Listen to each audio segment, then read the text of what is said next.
redefining co-working. Exceptional offices for every business. This summer, eSpaces expands with 2 premier locations. Cool Springs at Corporate Center and Brentwood at City Park. Explore the private offices, team suites, and fully equipped meeting rooms. Opening July 2025. Limited spaces are available. Schedule your private tour now at eSpaces.com and be sure to check out all 15 locations at eSpaces.com. That's eSpaces.com. eSpaces.com.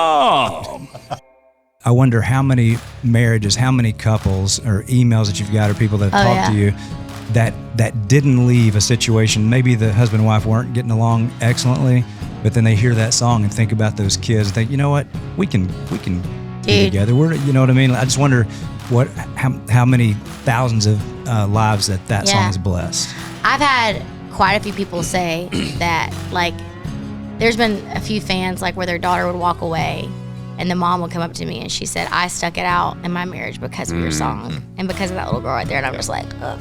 Like the songwriters that, like, don't write with you unless you have a single coming out or unless you have a record deal. And dude, I as right now, like, I didn't have a record deal for 5 years. I was independent, working my ass off, selling tickets. Like I said, I freaking bought my own bus by the grace of God and my father. But, like, do you think that they wanted to write with me? Absolutely not. They didn't give a shit about me. And then now that I'm signed to Big Machine again, it's like, no, oh, you want to write? I'm not doing the unicorn thing. Yes, you are. No, I'm not. It's demonic as shit. I'm not doing it. It's demonic. What about a unicorn's demonic? No horse has a horn growing out of his face. It just doesn't happen. God. Listen, I will say when things are demonic, and I think you're a little crazy right now. No, I'm not doing it. The Try That in a Small Town podcast begins now. Welcome back. This is the Try That in a Small Town podcast. As you can hear, that's thrash. That's K-Lo. TK right here. Fondue. Takai. Fondue. I guess there's t-shirts, so that's what it is. When are you going to bring those in so we can wear them? I know. I should have brought them. That's the only merch we have. We could sign them and maybe start selling those. You know, just once, I want to see the Kurt that I see on stage sometimes. What does that mean? Dude, I've seen videos of you at the edge of the stage, just rocking, and you're looking at and you're pointing and fire coming from and your you come in here, it's Kurt, and it's like I want to see the fire. I'll tell you what. This is like Clark Kent. I want to see it. I saw some passion the other night. What happened? Can I tell them the story? I don't know. What? So shirt on or off? Shirt on. Okay. Maybe last weekend. Oh, God. I can't remember where we were. But this is actually embarrassing. No, this is what I love about our band, and this is what I love about it. So we're playing Try That in a Small Town. Then this year we go into like an extended guitar solo thing after Try That. It's really cool. It's like a big twin guitar thing. It's pretty awesome. Well, at the end of it, I look over and Kurt looks pissed, and he's looking at me, and all of a sudden he takes Jason's microphone and slams it into the stage, throws it down. What? And I was like, oh shit, oh man, this is the middle of the show. Do we have video footage of this, by the way? Who knows? It's probably out there. Oh, we got to find it. No, we have to find it. It's there. Anyway, and what happened was he had missed a note in the dual in the dual guitar thing that him and Jack do, and he took Jason's mic. Kurt's human.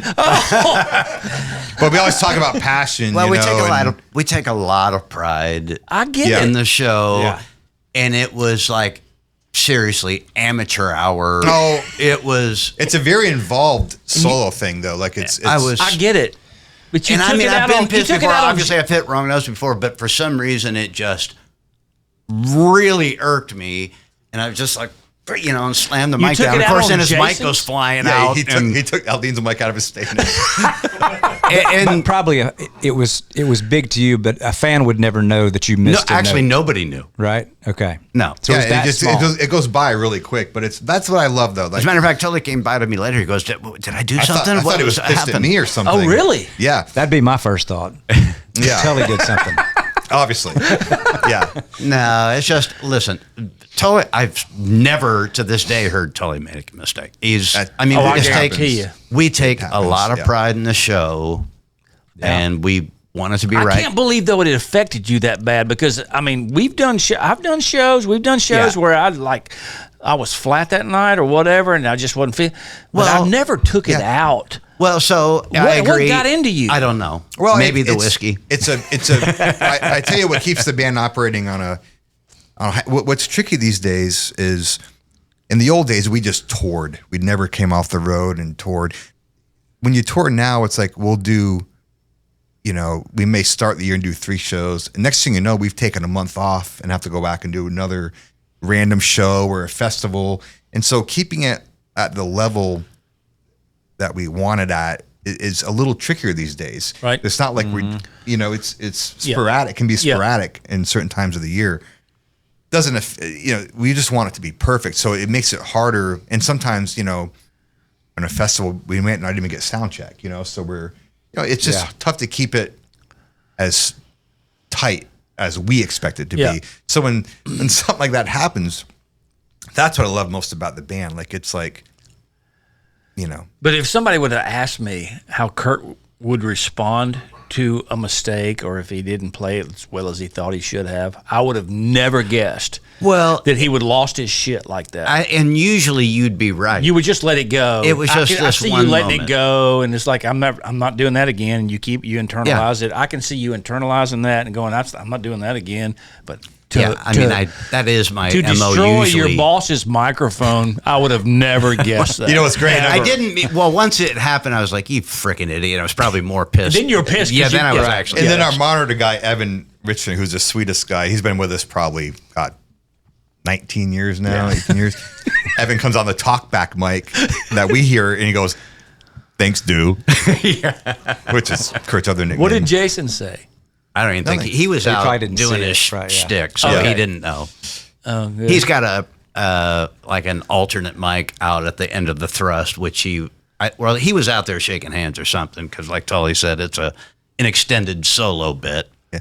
Speaking of shows. Yeah, anyway, speaking of shows, speaking of the tour. Can I go off on one thing? Oh, yeah. Sure. Yeah. Speaking of shows, there is a nasty trend going on with people throwing shit on stage.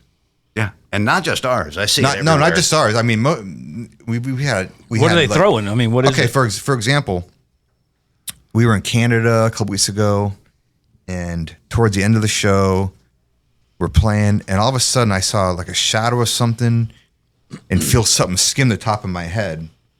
And looked down, somebody hurled a cell phone, like a baseball, just about took me out, and then threw another one at Jack, and which makes no sense to me, throwing your cell phones. It's one of those Obama phones, you think? Look, this is a serious issue. No, I know. I'm sorry. I'm actually getting a little bit fed up. Apologize. And so the phone issue, people throwing shit on stage.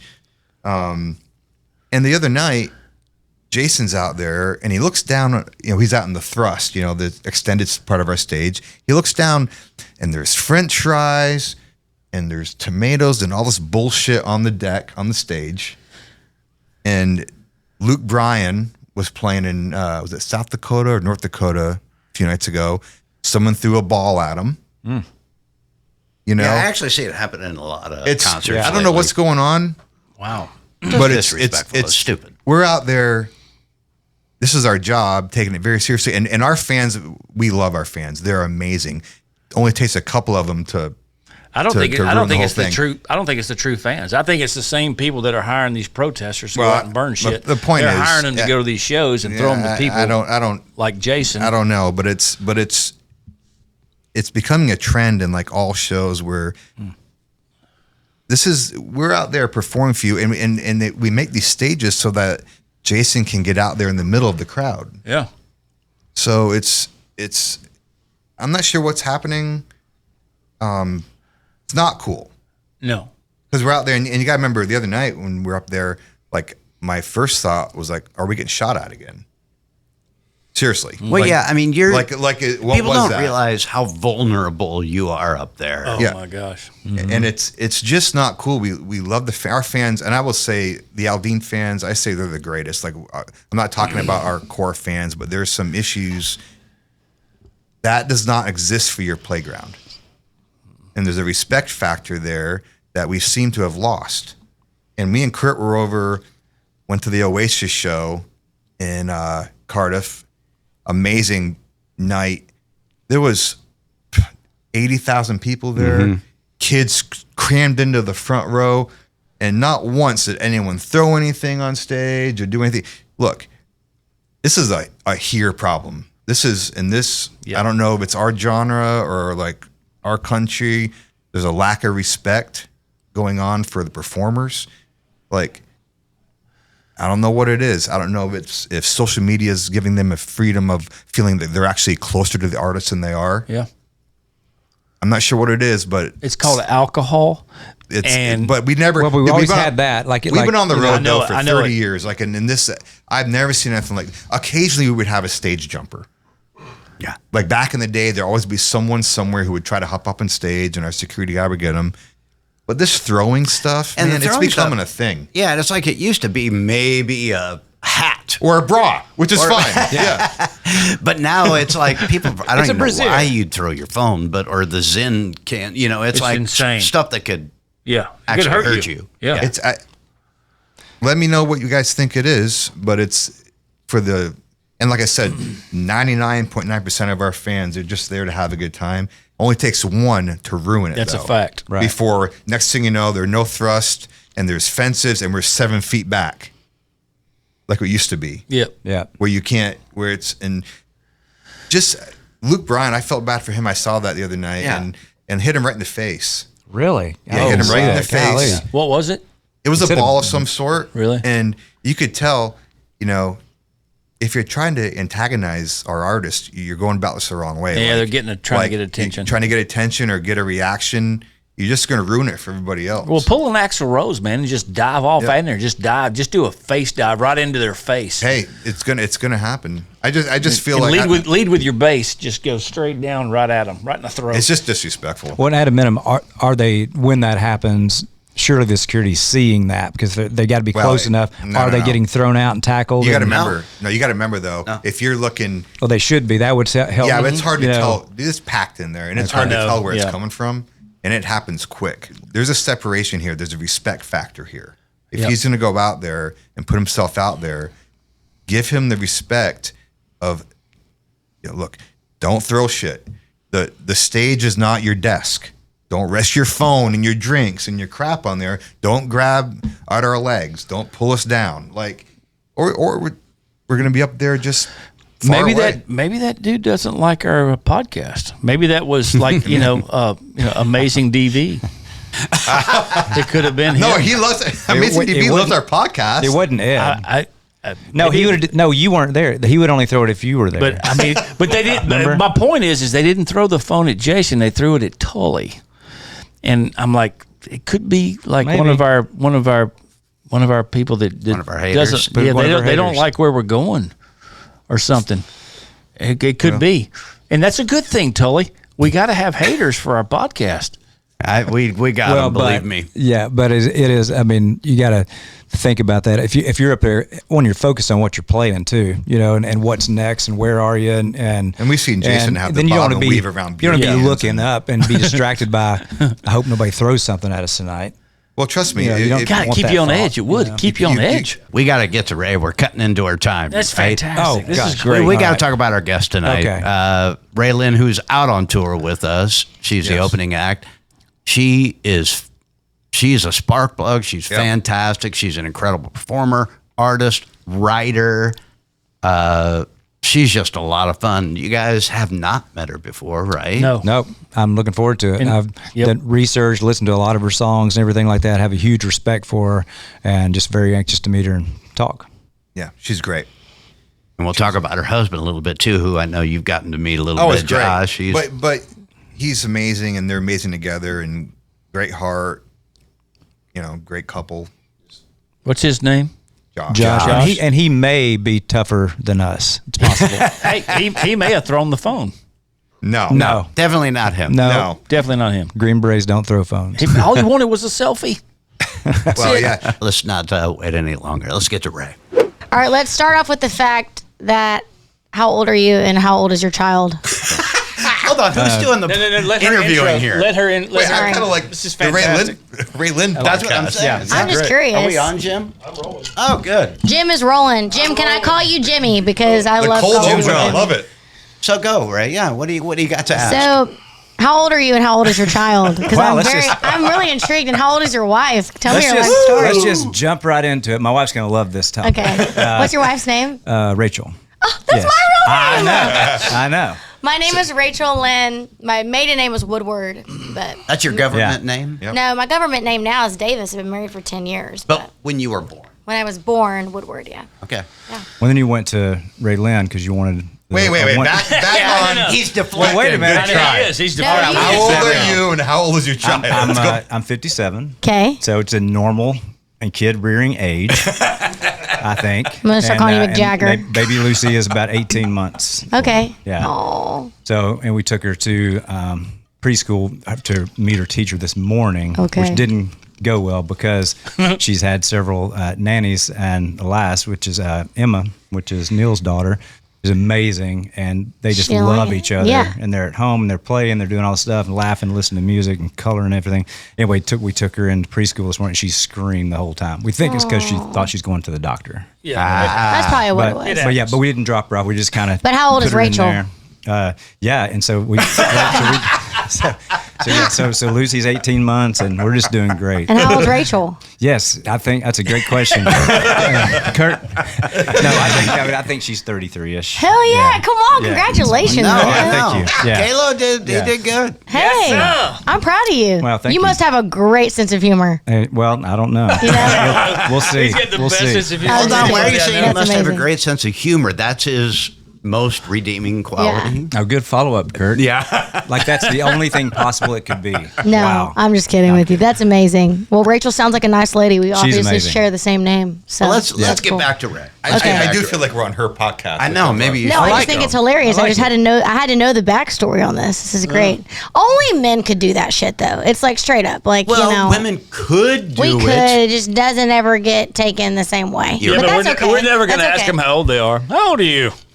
Never going to do it. Nah, doesn't work. We're not going to ask. That's okay. We're not going to ask. Yeah, you get drop kicked. How old do you think I am, though? Oh gosh! this is- Don't play Well, this I game. It's okay. I'm not going to be No, that's offended. good. There's a no. You cannot offend me. 24. No, she. Don't You were born say in that. 94. 23 Okay. at the It's most. What's Do the 31? math. I'm 31. Obviously 31. Yeah. You just said that what year I was born.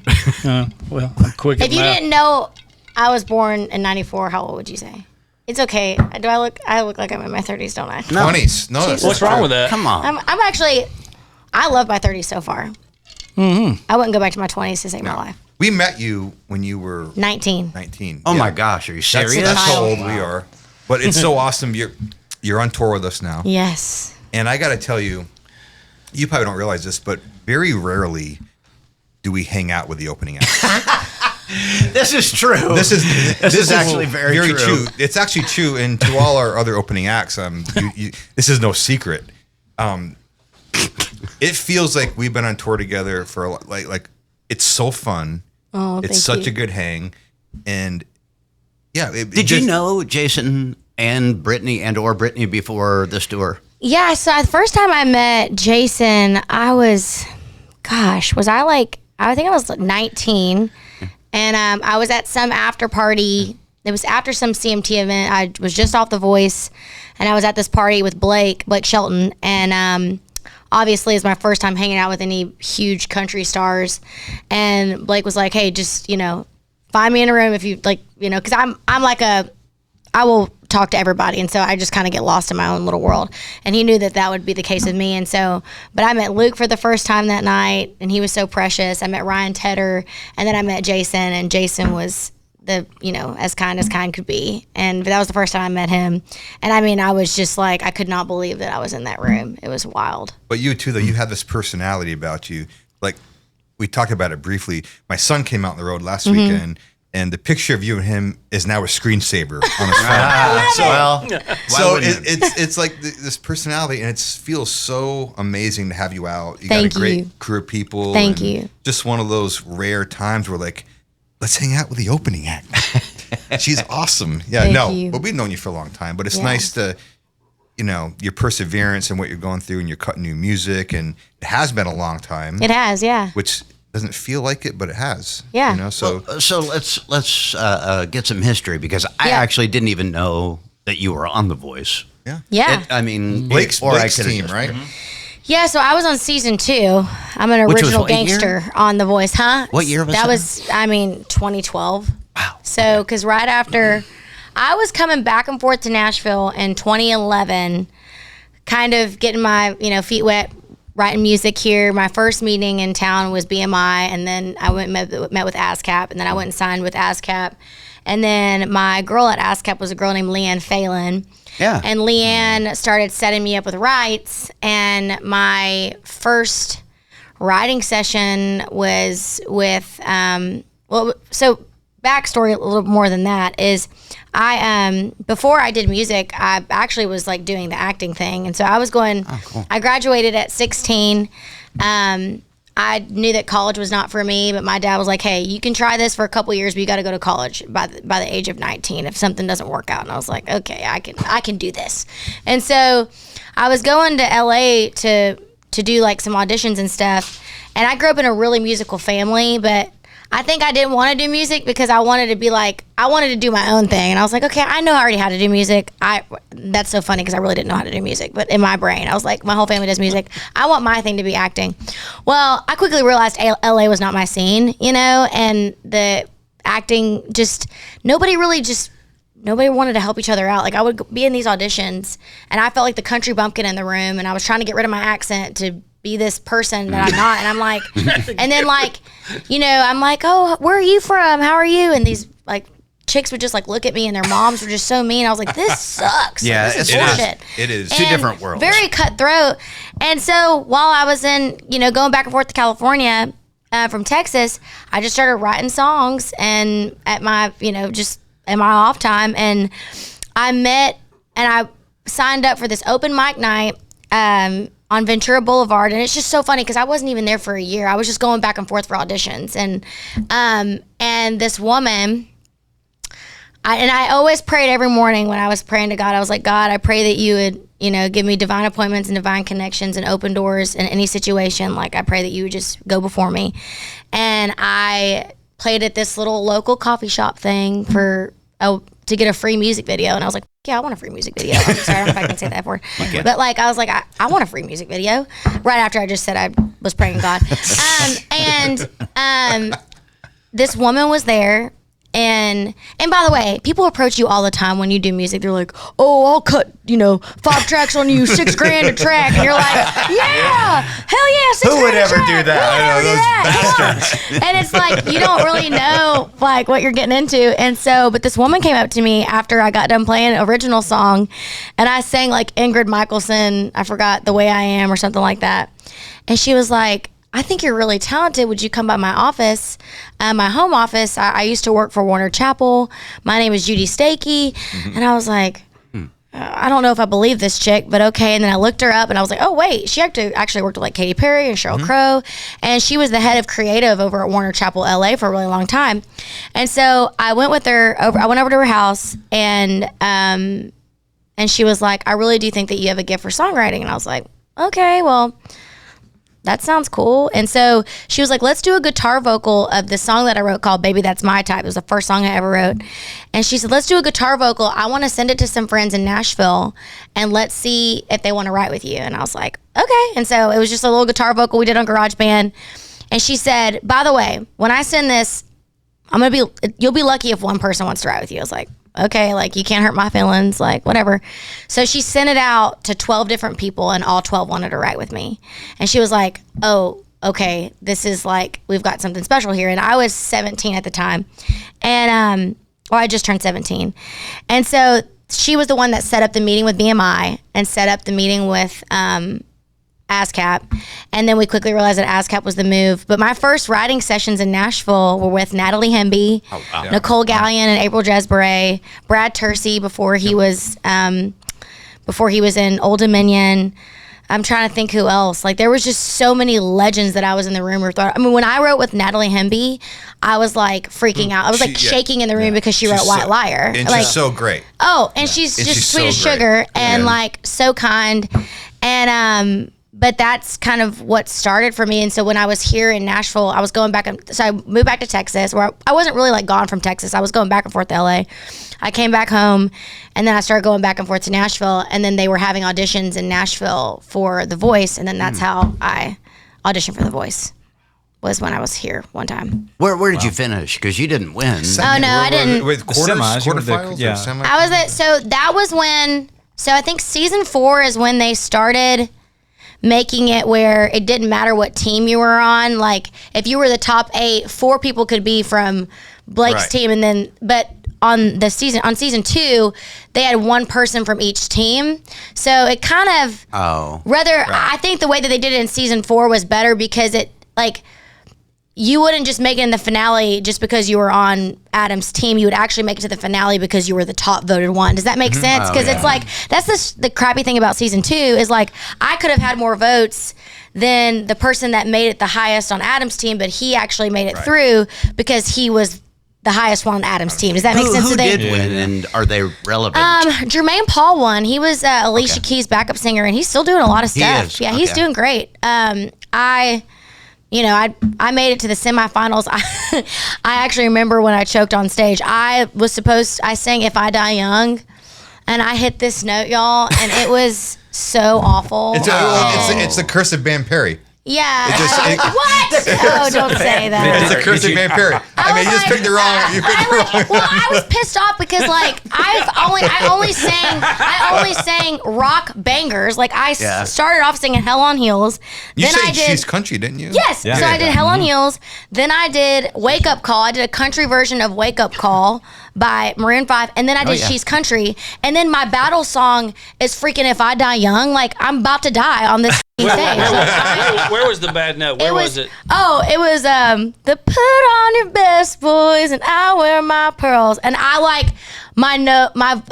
I hit it that time, but it was like put on. It was awful, and then my eyes just started watering up, and I was like, but could you not hear or like? I was is just that why nervous, you hit and this is bullshit. I was pissed that I was even in the bottom 2 and like having to fight for my life. The only thing that kept me going was the fact that I met Justin Bieber that night. You know, like I remember thinking, I was like, I got to meet Justin Bieber. It's okay, but it was so funny because right when but you know, another reason why I was upset is because me and Blake were obviously super close, and it was me and this other girl, and he had to pick between us, and he picked her, and I was just so upset. I was like, I thought you were my dog, bro. Yeah. But honestly, like, where's the loyalty? If he would have picked me, it would have been bad because like I didn't hit the note, and she whooped my ass. I mean, like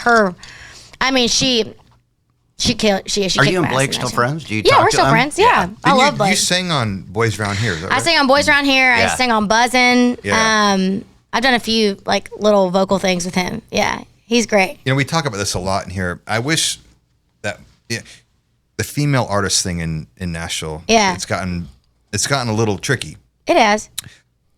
We talk about though. You got this cool edge to you that I think will make you continue to cut through though. I love that. Like, your show's great, energy, you're bringing it. It's really, really fun. Yeah, you're right. We have talked about it. I've been a big critic of the female. I'd love to get Ray's take on this, because like a bunch of guys' take is that there are a lot of females that don't have a true identity. They might just be singers. I think there's more girls that have an unidentifiable sound than there are boys, but I think you definitely have an identifiable sound. But yes, I would say Ray is a true artist. She fits in that category. But sure. What is your take on the disparity between female? Because you pulled it up something, Neil. It was like 8%. I forget what it was. No, but it was something very low. 8 was right. Yeah. So I think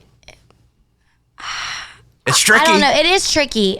I would say the biggest thing is I think people love authentic, you know, and I think the women that cut through, and I think you're seeing a big, you know, just surplus of them now of girls that know who they are. And I think we were all trying to chase just, you know, Taylor was the mecca of country pop, and I think everybody was just trying to figure out how to, and everybody would be like, who's gonna be the next Taylor Swift? It's like, nobody needs to be the next whoever. You just need to be the best version of yourself. Exactly right. And I think I can speak on my behalf of like finding who I was helped me break through and continue. Like I've never had a number one on radio technically, but I've continued to have a career for the last 12 years, and I've never not made money, which is such a blessing. I mean, I have friends that have multiple number one songs, and you don't know who the hell they are, and they can't sell out shows. And I'm not saying I can sell out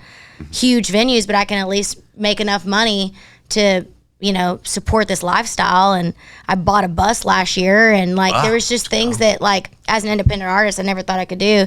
But I think it's when a female does break, they break big because it doesn't happen very often. And you see it with like Lainey Wilson and Ella Langley and these women that are just coming up. And I think it's because they're authentic and they're country as hell. And we needed more like girls that were just like not scared to say something. And I think the reason why Gretchen Wilson was so big and Faith Hill, like those girls, I mean, like, I'll never forget, what's the song by Faith Hill? Mississippi girl, don't change her ways. John Rich song. Yeah, it's John. I love John Rich.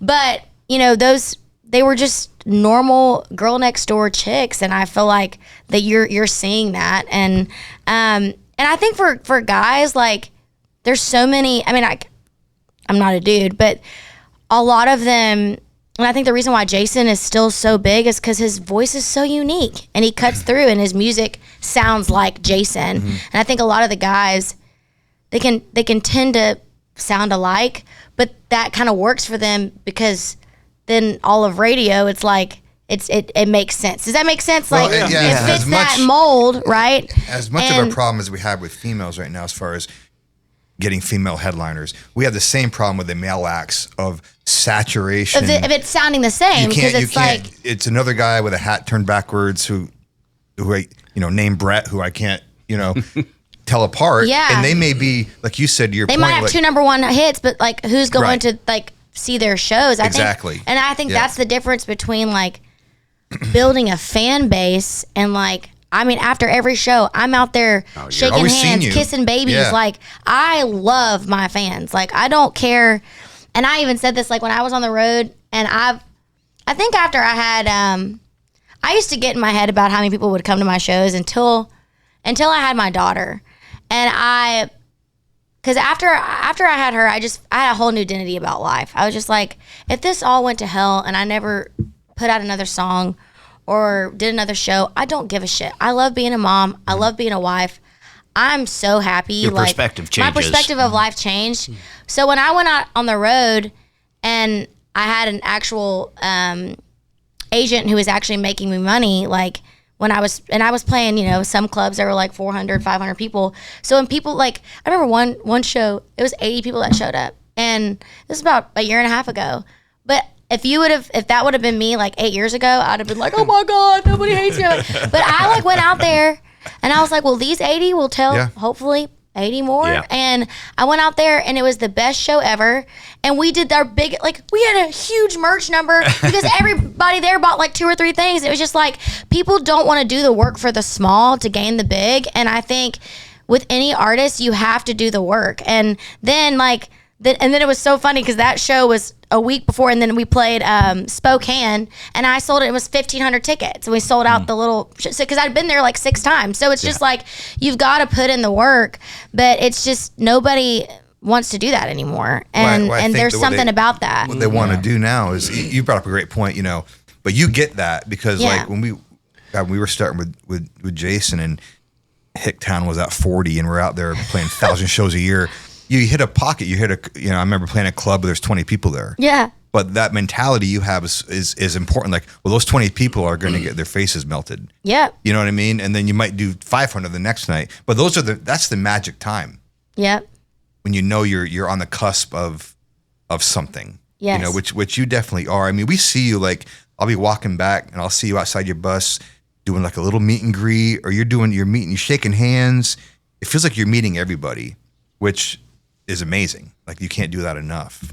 You know? And I think that just having respect for people and caring about the people that care about you, you can never overserve your fans than the people that do that for you. I get irritated at artists that treat their fans like the scum of the earth, because I'm like, bro, you wouldn't be here if it wasn't for them. Yeah. You wouldn't have a career. You wouldn't be on that bus. You wouldn't. Now, I understand respect, like, absolutely, but we wouldn't be here without fans. And country music fans are the best fans in the whole world. Who are we talking about here? I don't know. Well, you know what though? They are loyal. Like if you put the work in to this market and you stay true, they'll never forget you. They will. You can have a 30-year career. Yes. Like you said it. Like you don't have to be the biggest star in country music to carve out a wonderful career. Yeah, and a wonderful lane. And it's great. And and the fans are the reason why I feel like I call it the second wind. Like this, I feel like this last year and a half for me has felt like a resurgence of just my vision for music and the record, and being back on Big Machine after I was there when I was, 18, and being back with Scotty B and my whole team, and like as a mom and as somebody who's in the driver's seat of my life and career on my terms, it just feels so great. And then to be out with you guys and Jason giving me the opportunity to open up for him without really we're about to go to radio, we're gearing up for country radio again, but it really does mean the world to me. Well, it's connecting though too. Yeah. Like none of that goes unnoticed too, with the way that we watch your show and the energy, and love your guys. They're so sweet. It's great, and it's like I said, it's a blast for us to like hang out with you guys and like have a good time. It's how it's supposed to be. Well, speaking of that, since you're able to witness firsthand quite a bit, when you're out on the road with Aldine and these guys, who is the most prima donna-ish? Is it Jason or is it these two? It's definitely who them needs two. to know? It's for sure. That's what we thought, but we weren't 100% sure. No, Thank you for clearing this up for the listeners. Absolutely. Thanks, Halo. There's never been a question on that. You heard it here. You heard it here. Well, what's your second favorite tour to be on? We know what the first one is. Oh my gosh. There's been favorite moments for each of them. I would say probably my first tour, because it was with Miranda. Yeah. I grew up on Miranda's music. I remember recording the CMT countdown so I could watch Me and Charlie Talking. Her it's great. First single. And she was the first record I bought with my own money.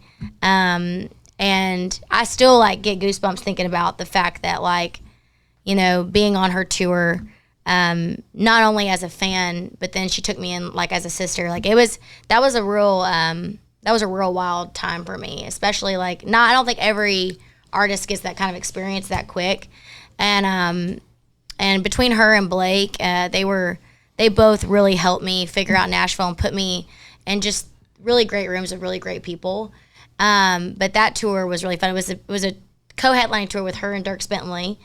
And then, which was so much fun. And then I went out with her for a while. And then I ended up doing direct support for her for some arenas, which was really sick. So that was a cool moment. And then, I went out with, so the tour that, we're doing right now, a lot of those venues I played with Rascal Flatts 10 years ago. Oh, wow. So it was so funny. All the fans that came up to me, they're like, look at this photo from 10 years ago. I was like, oh my God, my hair. Thank you for Botox and lip filler. I'm just kidding. We're thinking about that. Yeah, you should. Yeah. You should do it. My favorite part is when fans are like, you don't even look the same. I'm like, bitch, that's the point. Okay? I don't know.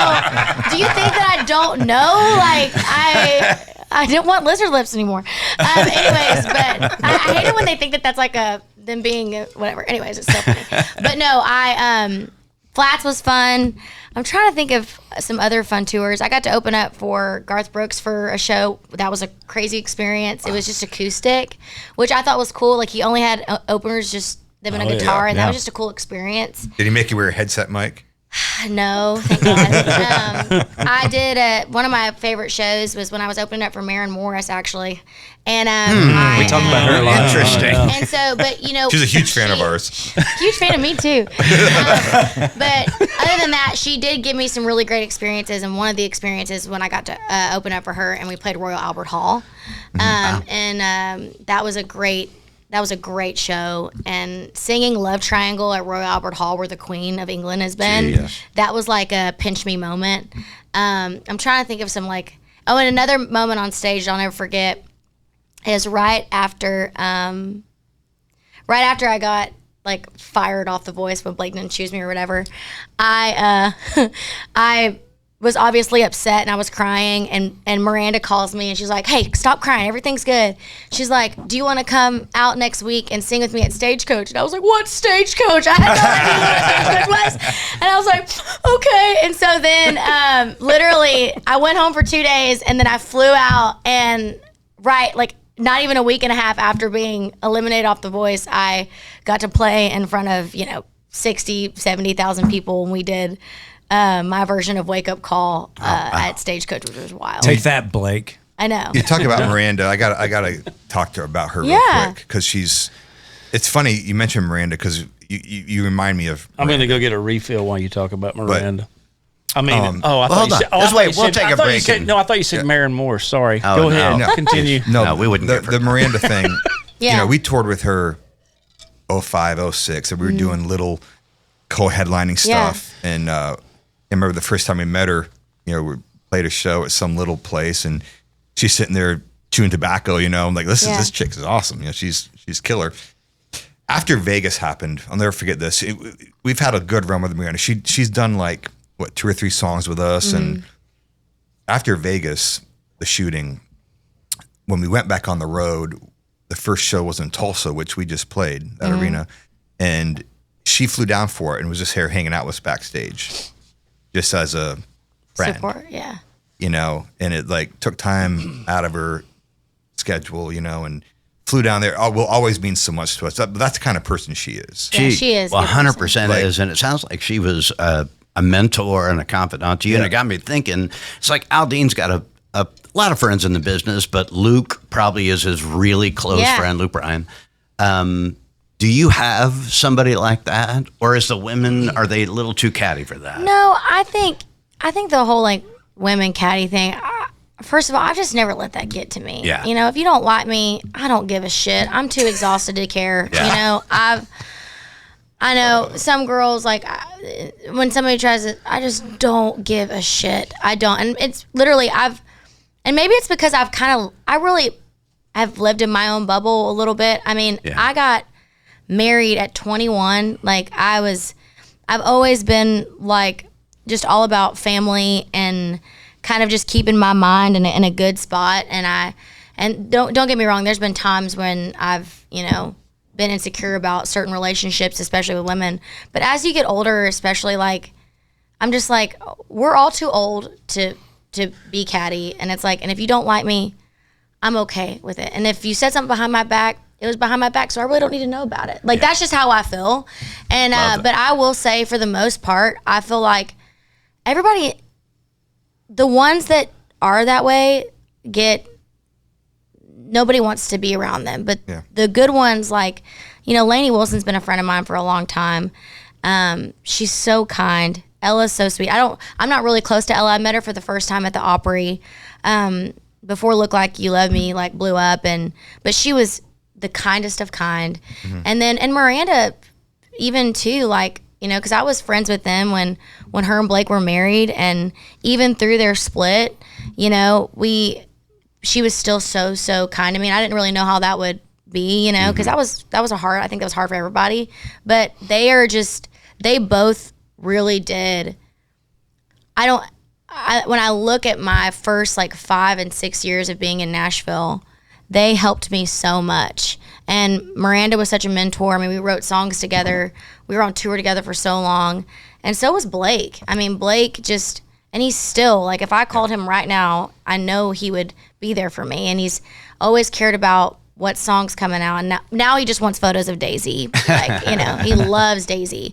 And even that part of my life, like, he's like, this will be the greatest thing you'll ever do is be a mother. And, like, it's just so precious. Like, it's just, like, that he knows what matters in life. But I feel really, really fortunate. And then but now I would say my mentors are just kind of like my peers. Like, Kane Brown's one of my best friends, and Caitlin, like, and I've been on tour with Kane a few times. They're good.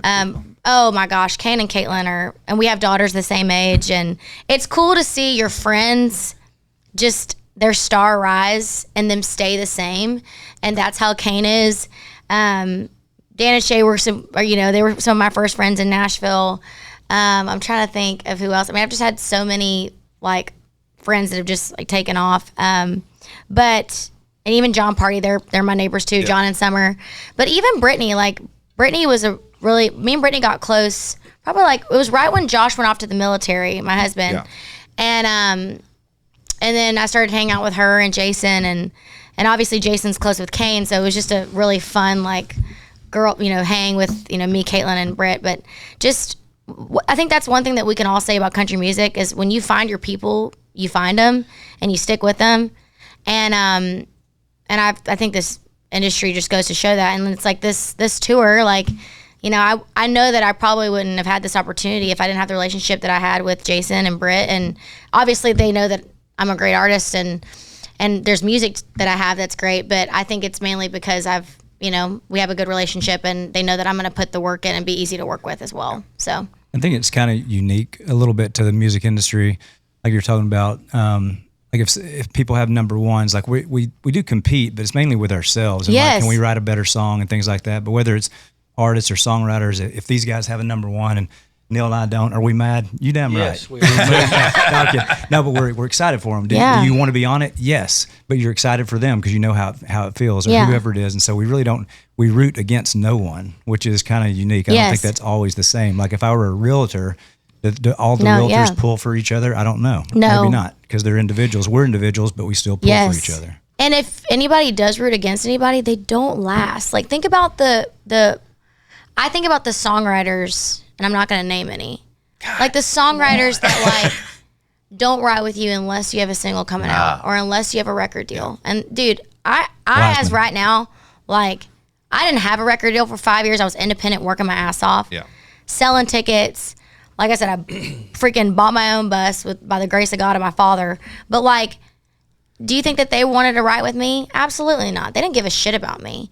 And then now that I'm signed to Big Machine again, it's like, no, oh, you want to write? Right. Oh, it's like, you. Oh. And like, and listen, I will write with whatever, but it's like the people that were there for me through that season of being independent and like stood by me, like those are the people I want to be with and who helped me create this sound. Like, so I wrote this record with a guy named, I don't know if you know of a band called Under Oath, but they're a huge like screamo rock band.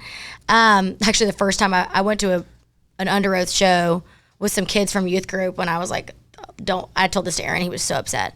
But I was like 11 and of course they're all like, mosh pit. And I'm like, I'm in like my cowgirl boots and my sundress and I'm like, this is weird, but cool. I'm glad to be here. But anyways, Aaron is, even though he's in this like screamo rock band, he is a country boy from Florida. And so he like hit me up on Instagram. He's like, listen, and if you're a drummer, like, you know who Aaron Gillespie is. And a lot of them look up to him because he's so badass. He's like this crazy redhead, throat tattoo. He's wild. And he's like, I would love to write with you. I love Triangle. I love your music. And I was like, I'll write with anybody once, for sure. Like, I love meeting new people. And honestly, I like writing with people that are left of center. Like, because I know I'm going to be country. I know what I'm going to bring to the room.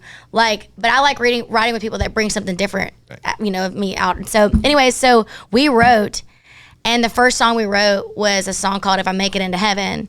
And basically the song is, a song that I wrote about my husband, who is like, so precious. Like, he's such a good dude. He's a badass. He's a Green Beret. Like, he could kick your ass, but he like loves the Lord, like knows the Bible back and forth. And, I love Jesus, but like, I feel like I thought I knew the Bible, and then I met this guy and I was like, oh, God, I need to go to Bible study. You know what I mean? But his family's just like real tight knit, good crew.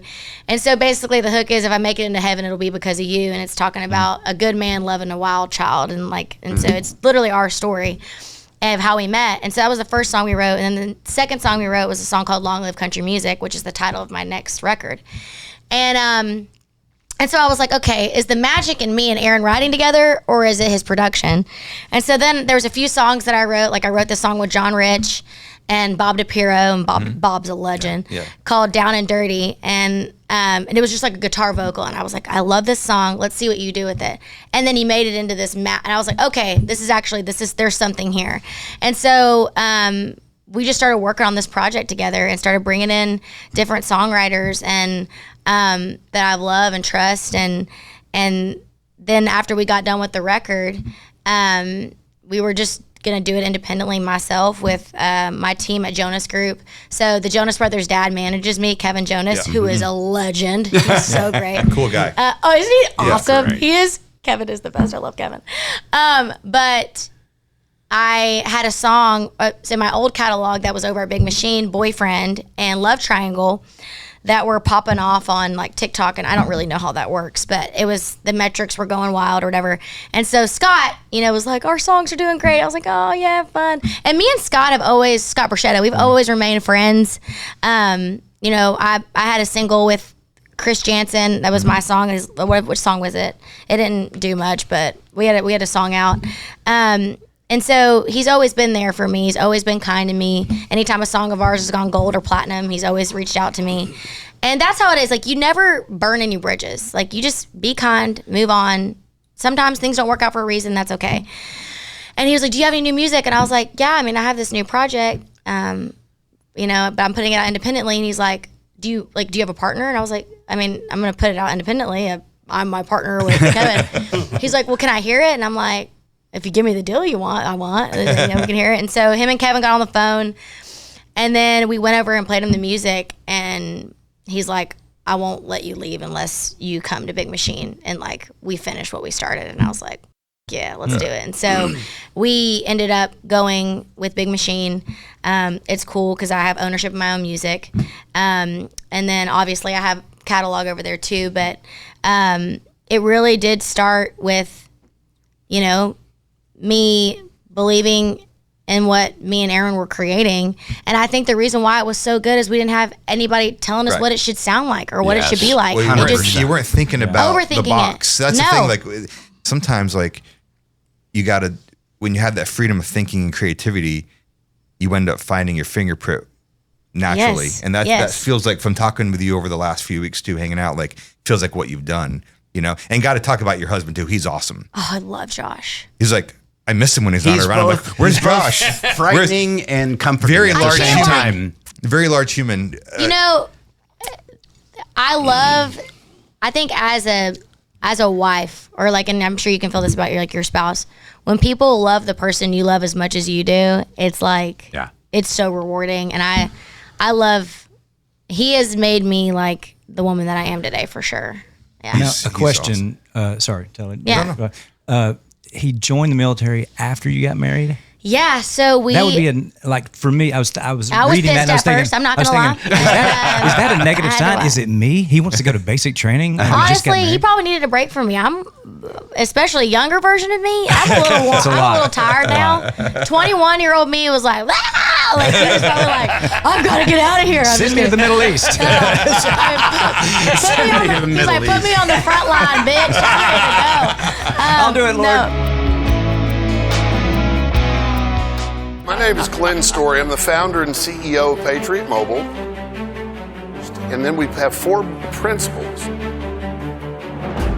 First Amendment, Second Amendment, right to life, military and first responders. If you have a place to go put your money, you always want to put it with somebody that's like-minded. Of course. And I think that's the beauty of Patriot Mobile. We're a conservative alternative. Don't get fooled by other providers pretending to share your values or have the same coverage. Go to patriotmobile.com/smalltown to get a free month of service when you use the offer code SMALLTOWN or call 972-PATRIOT. You know what goes great with small town stories? Original Glory, America's beer right here. I've been drinking this every songwriting session today. Man, that clean, crisp taste reminds me of summer nights on the back porch after a fresh mowed lawn. And they're just not making great beer. They're investing in America's small towns. Well, it's just like us. They believe in bringing communities together. Not only do they invest in communities, but a portion of each sale goes to the veterans and the first responders and all the heroes that protect us. For a limited time, you can become a member of the OG fam and invest in this beer at wefunder.com/original brands. Join our Original Glory family and help ignite that Original Glory spirit. I think it was always something that he wanted to do. It definitely was. He'll tell you that, and he needs to be on his own podcast. Josh is like, anything he puts his hand to, he's gonna do. And he got a full ride to Belmont, so he went to Belmont for baseball.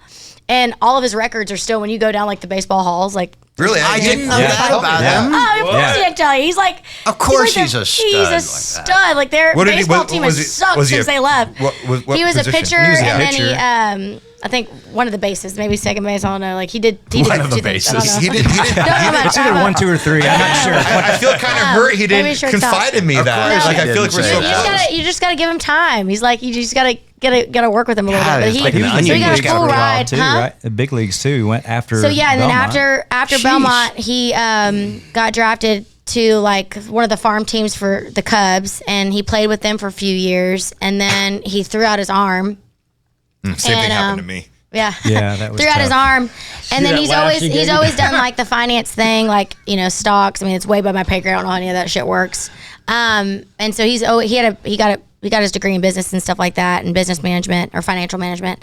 And so he's worked for a company, and then he just wasn't feeling. I mean, when you know his backstory of getting a full ride in baseball and then playing for the Cubs, he just didn't feel fulfilled in an office, and I get that. And so he's like, I feel like I'm called to more, and he wanted to join the military and be a Green Beret. My brother's a Green Beret, and so he talked to my brother about it, and so he figured out when he was 26, he joined. We got married when was he 24, about to be 25. So we were married for a little over a year, and then he joined and got through all the training, and I mean that was a wild time. Yeah.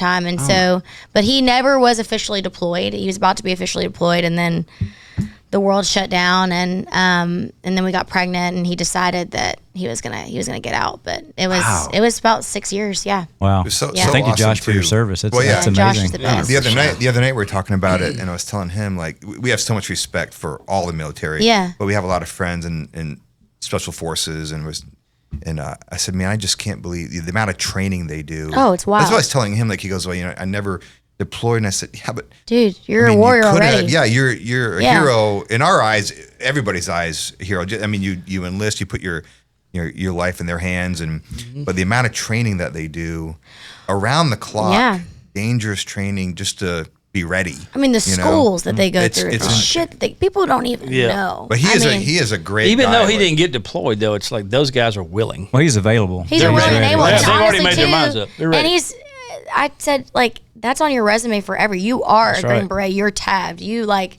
There's nobody can take that shit from you. Right. Like, and but he's an amazing his person, like who he is though is so he's magical. Awesome. Yeah. Like we miss him when he's not around. We're like, no, he Josh truly coming? is. Where's Josh? I know we were disappointed. And I think that's what they look for. Like we were talking about it, like for when it comes to especially special forces and Green Berets, they're looking for a type of dude. They don't want the douche canoe that's, out there getting laid, blowing up shit. They want somebody that's just as mentally strong as they are physically strong. And they want dudes that have families, that are married, that like have a purpose outside of themselves and think very not selfishly, but very selfless. And, a lot of Green Berets have that same temperament that Josh has. I mean, so many people went through that training and only 70 graduated. Like 1,000 guys went through it. And you hear about the guys that don't make it, and it's the ones that, you think that they're physically strong, but they're not mentally strong. And I have so much respect for our men and women, especially the ones that, have had to go through that training. I mean, like, I'll never forget, I was on tour with Flats? Was it Flats? No, it was maybe Blake Shelton. It was Blake. And then Josh like left for training, and I was just like, and it was right when my first record came out. So like, he was gone, and my record went #1 on Billboard Country, Wild Horse, and I couldn't even tell him. And like, what was the longest time that you couldn't I think we went like since when he joined? Like almost 2 months one time, or like it was like 8 weeks or something like that. And he's my best friend. Like, but also, I wish everybody could like live the life of a military spouse for a couple months with the person that they love, because it makes you love them so much more. Like waiting for his letters, like me and the mailman, Jimmy, his name was Jimmy. I would literally just wait and be like, he goes, "You got a letter from Josh?" I was like, "Yes!" And it's just like, down, Jimmy, let's read it. And I just like, and I think the ones that get me like reading his letters that weren't that long, but it was just like, I miss you. And it makes me tear up, but it was just like, I miss you and Josh. And it was just like in a little like thing, but he still sent it. Like, and it just, I don't know how much time he had to write that, but he wrote it because he missed me. And it's just like I wish people could experience that. Yeah. Yeah. That's awesome. He's the best. He is the best. Here's Josh. Come on. Hey, let's circle back. Oh, go ahead. Go ahead, Neil. You've been quiet. I just was it true that when I read that the label didn't want you to get married? Oh yeah, everybody was telling me not to get married. Oh, they don't want that. They don't want to promote it's not wife that, or a and mom. it's not that like I know they think it, but I didn't know they would actually say it. I mean, and at the time, when I think back on it, a 21-year-old getting married, I mean that is young, whatever, but when I feel like for me, like in my childhood, I had so much uncertainty in my life, and I had so many, like especially like with, the career path that I chose, I felt like it's not that I knew what I wanted to do, but I felt like with Josh, I was like, this is the one thing that I know is right for myself, and I don't care what anybody says to me. Like, I don't even care if I get it wrong. Let me go through my life and get it wrong. But what if I get it right? Like, and that's how I had that mindset. I was like, okay, if it doesn't work out, okay, but like I know in this moment of my life right now, the way that I feel with Josh is a piece that I've never felt, and it's like a foundation that I've never had in my life. I mean, my parents were divorced growing up. Like there was a lot of rockiness, and he was my steady, and I was like, I need something steady in my life. And if I didn't, and I say this, I don't even think I ever said this out loud on a podcast, but like if I didn't marry Josh at 21, I don't know who I would be today. It wouldn't be this person today. Yeah, it'd be a very different person, and not the person that God created me to be. And so yeah, I mean, yeah, it was definitely a rebel thing. I mean, they did not want me, and it's not that they were. It was them giving advice to any new artist, like whatever. Right, but but at the time, like Thomas Rhett just got married, like, and obviously that was working out for him, and I was just like, I know this is my person, But yeah, I didn't really give a shit. I just did what I wanted to do. No, it was. It just shows you that record labels don't know everything. They don't. Yeah. They don't. Newsflash. Breaking news here on the Try That podcast. I just want everybody out there but it's true. to know. It's like, and at the end of the day, don't let like people that are running your career tell you how to run your personal life. Like that's just wild. And I'm grateful I had that sense at 21, and thank God I had that God gut, and I have a relationship with the Lord, and I know when I have peace about something. But like I do think of a lot of artists let people that sit in a chair like at a big label tell them how to live their personal life, and they might have all these plaques on a wall, but they're sad as shit when they walk through their door and have to come home to real life, and they're depressed when they're not on a stage in front of fans getting that dose of dopamine every freaking night. I don't need that to be happy. No, you gotta have a bigger. You gotta have a bigger purpose. Like I'm not saying that that's not awesome. Sure. Hell yeah, it's awesome. But you gotta have a purpose outside of that for sure. So. Hey, let's go back because you've mentioned first of all the song "Love Triangle" like a few times. Yes. And you're talking about your childhood a little bit. Like there might be people here that don't know your story, or first of all, you're an incredible writer, and part of what sets you apart is that you can write these songs that are personal, emotional, and all that. So tell people about "Love Triangle" because you hear it, you might think one thing, it's another. Yeah. So I wrote that song with Nicole Gallion and Jimmy Robbins, and I had just moved to Nashville, and I think the biggest advice that Judy Stakey gave me as a songwriter is, I remember when I first started writing songs, I would try to fit this whole movie into 3 minutes. And when she broke it down to me like this, I was like, okay, and it changed my mindset on songwriting forever. She goes, how long is a song? And I said, 3 minutes. And she said, how long is like an important scene in a movie? I was like, probably like 3 to 4 minutes. She's like, there is a different song for each part, for each scene, because every emotion, like one, if you got the whole, like, she's basically saying like, let's say it's a sad part of a movie, they have a sad song in that, or the happy part, whatever. So she was like, you don't have to fit a whole, story in 3 minutes, just write the moment. And when she said write the moment or that feeling, it changed my perspective forever, because I was trying to make everything fit, like this whole story fit. And I was like, okay. And so growing up, I've always wanted to write a song about growing up in a divorced home and feeling that balance, and I never knew what the right way to approach it was. And so I had the title on my phone, Love Triangle. And at the time, like, I was writing a lot of sassy songs. I was like, oh, this is going to be about me, you know, in a love triangle, maybe liking two different guys. I'm like, that's not my personality. Like, I've never done that in my life, like, you know. And so we were going through titles or whatever, and I was having the toughest day with my parents that day. And I almost didn't show up to the ride, actually. And the only reason why I showed up is because they were my friends, and I knew that I could be myself. But if it would have been a new duo, I would have said no. And so I get in there, and I'm kind of just talking about my day, and I was like, you know what, I'm sick of feeling like I'm, 19, I live 12 hours away, and how am I still in the middle of these two, my two favorite people in the world. And I was like, but you know what, I want to write a fun song today, I don't want to be sad. And so I started going through my titles, and I said Love Triangle. And he was playing that, he was just playing that while we were singing, like every songwriter, they're just, dwiddling. And then we quickly were like, that's the song, like being stuck in a love triangle between your mom and your dad. And we wrote that song in like literally 2 hours. And that was the song that changed my life in Nashville.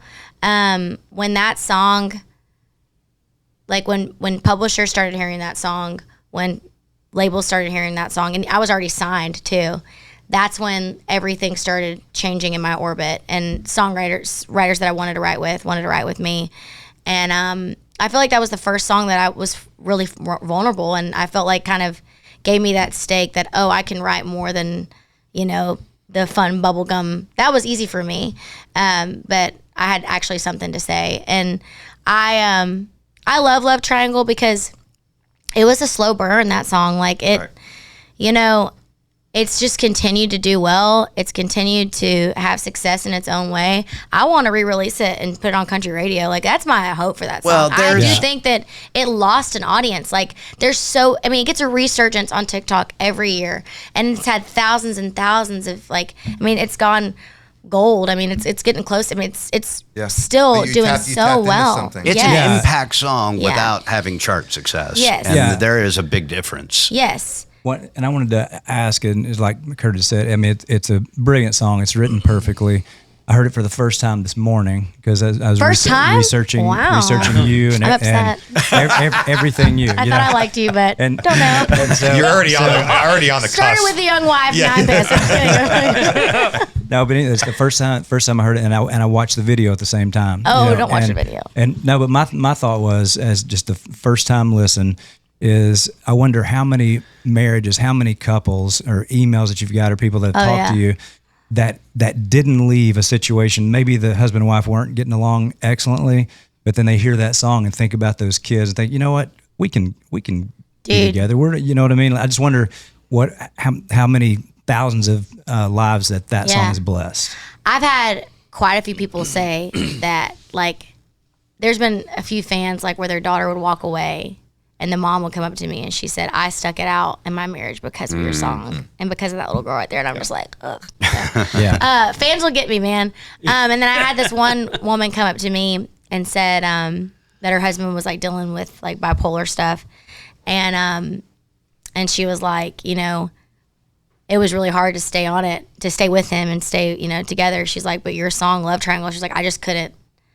When I heard it, I was like, I know that God can get me through this, and I know that I can figure it out. And she's like, and my husband was just on the wrong medication, and we figured it out, and like now we're the happiest we've ever been. And she's like, but I almost didn't make it through it. And it's just like, that's the power of songwriting, though. That's the power of music. I think what we all realized in 2020 when all of our freedoms were stripped from us is like how powerful it is when we all come together and we sing together and we release music. Like, I think we were all like so sad because music really is so powerful, and like we need it. We need it to connect with each other. We need it. Like we wouldn't be here without it. And so I Love Triangle was definitely that pivotal moment for me with my fans and the songs. We can say as songwriters, and I can say this, and I know Kalo can, I know these two can. It's like we write these songs for a living. It's our job. Mm-hmm. And I know you felt it too. It's like we do it when we move on to the next song, and it doesn't really hit home till we get to talk to somebody whose life it affected, and that could be 2 years down the road. Yeah, and we've all had those songs. Yeah. And it changes it keeps us going. And it change. We don't take it for granted as much as we used to. And it's not like when you do find a special song, I don't want to just write a song to write a song. I want to write a special song. Yes. Like, I can sing my new songs all day long, but on stage with Aldine, when I say I want to thank you guys that have been with me from day one, y'all sing this next one with me, Love Triangle. They get the loudest when I say I'm going to sing Love Triangle. And they love the new shit, but it's not out yet. But it's my older stuff that or Love Triangle, those songs that have connected. And I think, I'm sure as a songwriter, you're always trying to find the next song and whatever, but you should always be grateful for the really great ones that you do right, because not everybody gets those. We're all human. I lose appreciation for what we do for a living. I lose appreciation for it until I get to talk to somebody that it affected. Yeah. And help turn their life around a little bit. Well, I like the titles too, because being, an idea guy, I always think about what titles would look like on a strip ad and would it make somebody want to hear it, like Bra Off. So I saw that this morning. I thought, can't tell you what about. It changed my life. No, but I'm saying, I was curious. I listened because I thought, okay, how did they do that? What's it about? And then I listened. Breaking I said, up with you is like taking my bra off. Yeah. Freedom. That's awesome. No, I always my thing with music is I always try to have some twist to it. I don't ever want you to figure out what I'm gonna say. Yeah. I always want you to be like, oh, that's funny. Yeah. I don't know. Maybe it's my sense of humor. I don't know. No, but you're doing it. You're a great writer. Thank you. She's incredible. Thank you. There's a few. There's actually a song I'm really pumped about that's gonna be on my Christmas project. And I can't believe I'm talking about it, but it'll be on my Christmas project, so I don't care. But it's called The Barn, and it's basically talking about the birth of Jesus. He was born in a stable or whatever. But it's basically talking about all these moments that you had at the barn, your first cigarette, your first kiss, your first this, your first that, the moments you talk to God, and relating that to Jesus being born in a barn and all the. It's one of the coolest songs That's ever. awesome. But it's just it's my. We always say that our last song, but it's just watching a song come to life like that, and songwriting is so fun. It's putting a puzzle piece together and making it work and making you feel something. But yeah, it's super cool. Let's talk about one of the other songs that may have, I guess, had some controversy over it, which seems odd to me. And coming from guys that have written a song with some controversy, She Chose Me. Yeah. Another incredible song. But apparently some pro-choicers thought that was the other side of the argument. Yeah. But it's a very personal song. Yes. Can you talk about how that came about? Very, very personal. So I was a couple years into my marriage, and I started just asking questions about because my mom and dad got married. I thought they were already pregnant with me, but they were actually pregnant with me, and then they got married after that. And my mom was married for 12 years. Her and her husband were in a split, and then that's when she got pregnant with me with my dad. And my mom, she, like I said, she had 4 kids with her first husband, and when she found out she was pregnant with me, she was just like, I just don't know if I can have this kid with this guy that I'm not in love with, which logically makes sense. And she, set the appointment to have an abortion.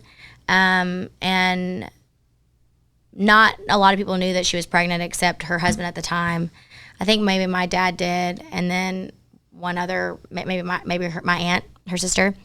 And so when she was headed there, one of her friends had a dream that she was pregnant and called her and was like, hey, are you carrying a child? And she was like, yeah. And she's like, well, I don't know what you're about to do, but I just want you to know that that child's gonna be the light of your life, and she's gonna change. I don't even know if she said she, but if you do this, you will never, there'll be a day that won't go by that you won't think about that child. And so my mom decided not to have an abortion, and she decided to keep me. And but I didn't find this out till like I was in my mid-20s.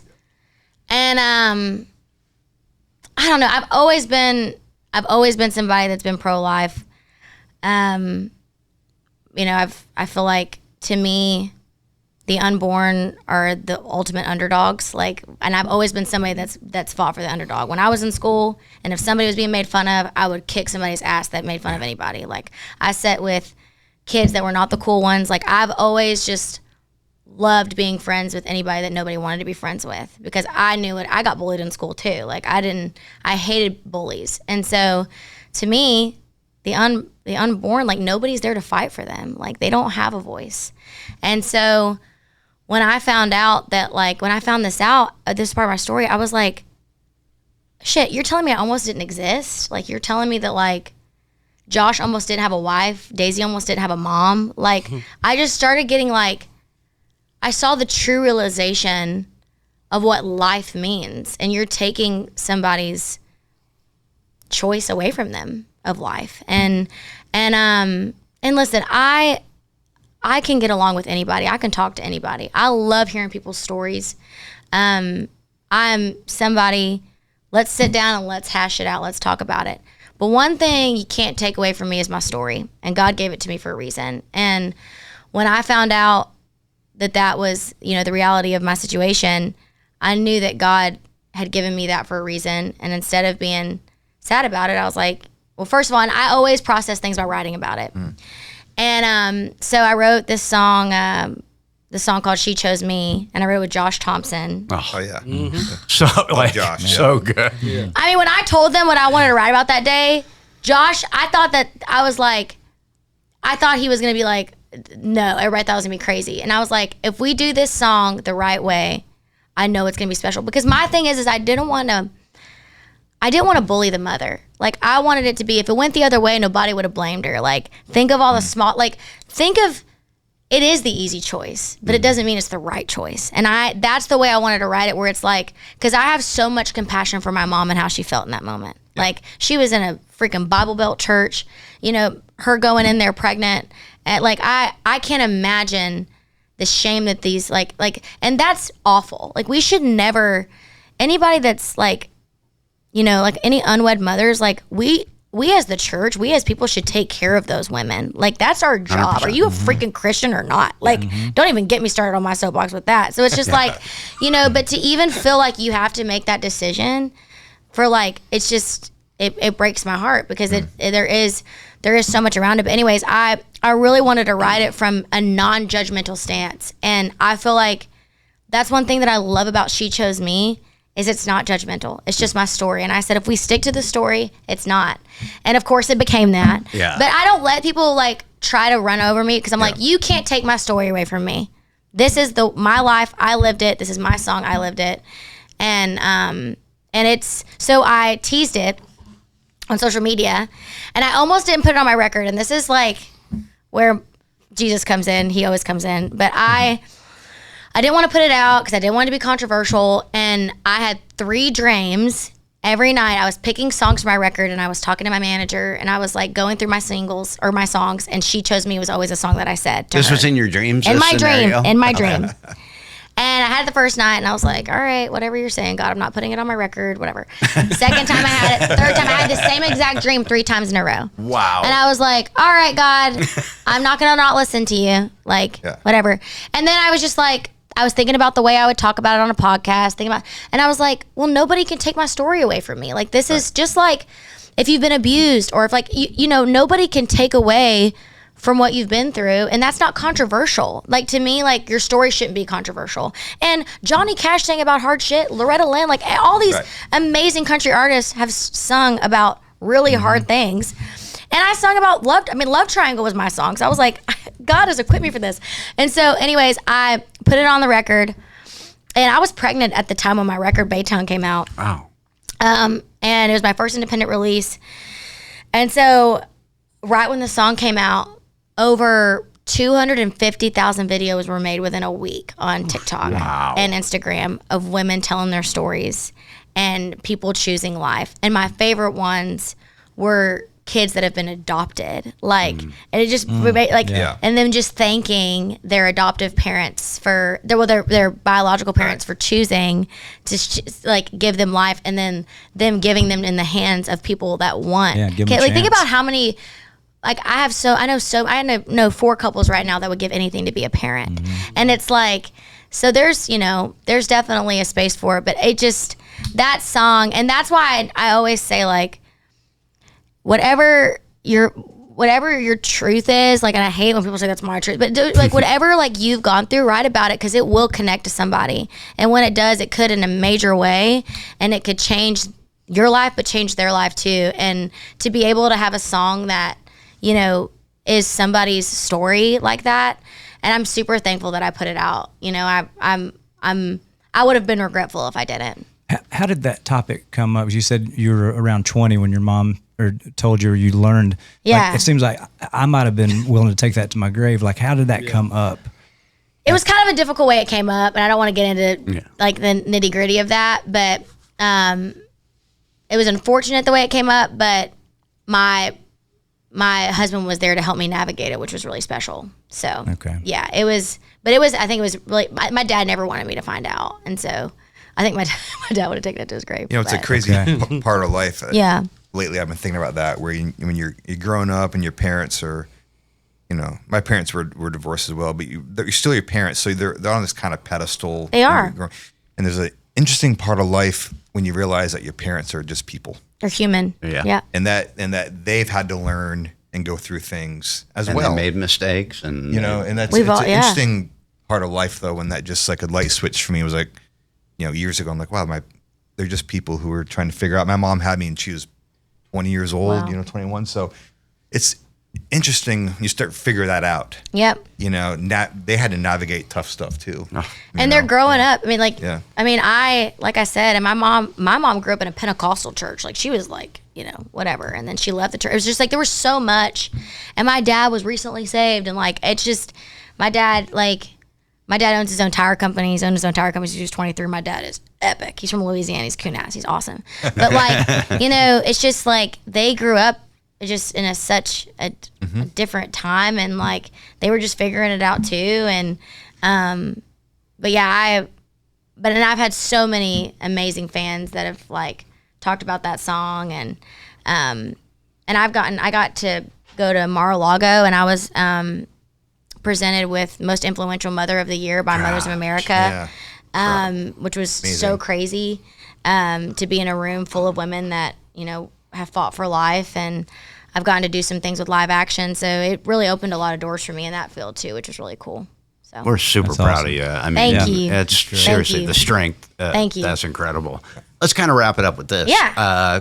Current single is Heaven is a Honky Tonk, yes. Right? Let's talk about that so people can be aware of it. So Heaven is a Honky Tonk is my new single, and I'm about to release a song in 2 weeks. I think it's the night. Wait, what's Bridgestone's? We're playing August 7th or 8th. So this song comes out the 8th. Okay. And it's Long Live Country Music, which is the title of my project. And I'm just super excited. We're going to figure out which one's going to go to radio. We haven't decided yet. Okay. I'm just letting the Lord lead and figuring out kind of, what do they say? Let's see what raises its hand. But I guess we're seeing which one raises its hand or its leg. I don't know. But I love Long Live. Long Live has been, Heaven is a Honky Tonk is badass. It's great. Yeah. But to me, it was always the bridge to really what this project is. Mm-hmm. And Long Live Country Music is just punching you in the face. I'm here to stay. I will kick your ass. It's so good. The bridge is, I walk that line like Johnny, but I'll do it looking like Dolly. It's just it's a really fun song. But I'm super excited about this music. I feel like it's the perfect mix of, my spunkiness, but also I feel like with all my music, there's been this edge to my voice that's always been maybe tuned out a little bit and overproduced. And I think one thing that, Aaron, by the way, I love all the music that I've done, but when I listen to this music, I have so much rasp in my voice that didn't get left behind, and I love that. And it's it's so hard to carve out your own lane. And so I feel like this next project is really special because it's really country, but it's really rock and really fun.